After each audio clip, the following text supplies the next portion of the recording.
I told you about Micah. He's my little 2-year-old son. And that 2-year-old son, I told you that he had a delivery for like a week long. He had contractions. That was like the least significant part of Micah's birth story.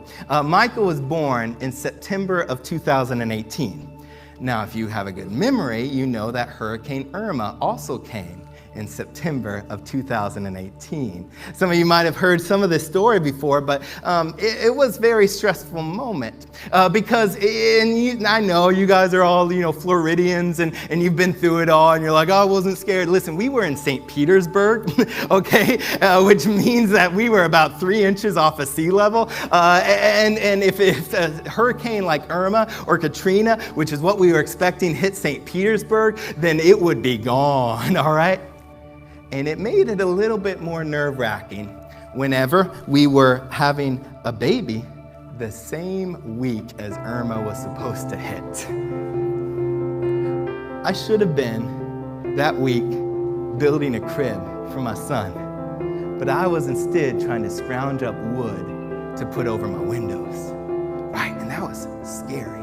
I should have been trying to pack a bag for the hospital to have an overnight bag, but instead I was packing up things in case we had to go and have a baby in a shelter by ourselves, because that's what we did. I was more scared about getting on Interstate 75 and being stuck, an hour north of Ocala without any help, all by myself in the car. And so I was like, we're going to shelter in place. I don't know if this is the right decision, but we'll go to a shelter and we'll just do our best. And so we brought a tent. We brought all this stuff to have a baby with, and I was like, I don't know what I'm doing here. This is scary. It was so scary because I had never felt more helpless in my entire life. Because I was so excited about the birth of my son. I was longing for him. I was anxious for him. I wanted to see him, but at the same time, a hurricane was coming towards me. And I felt helpless. And I felt scared, and I did not know what to do, and people were going crazy, and there wasn't any gas in the gas stations, there wasn't any supplies at Lowe's, there wasn't even water in the gas stations, much less gas. And I was scared.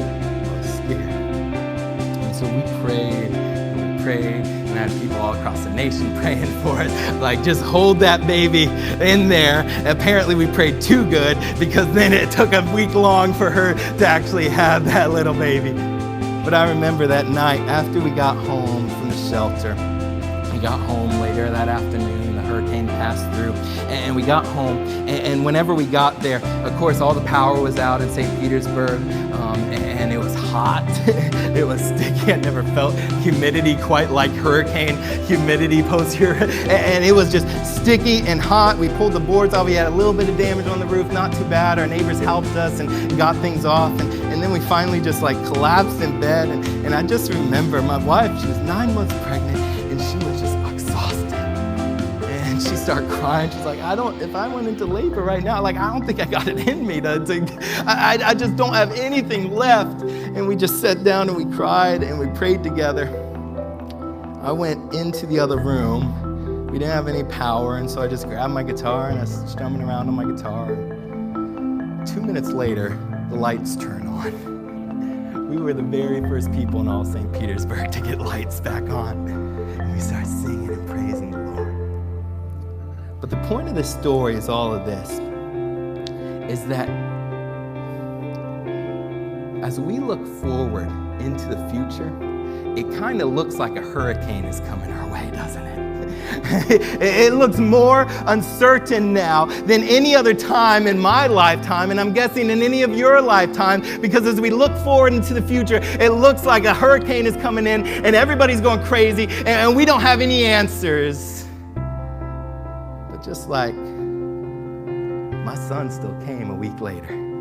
My son was still there. And that is a happy story for me, that each and every one of us, as we look forward into the future and we see all this craziness happen, we can say, but Jesus is still coming, and we can still be excited, and we can still look forward into that day.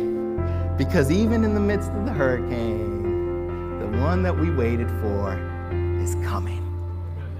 Father,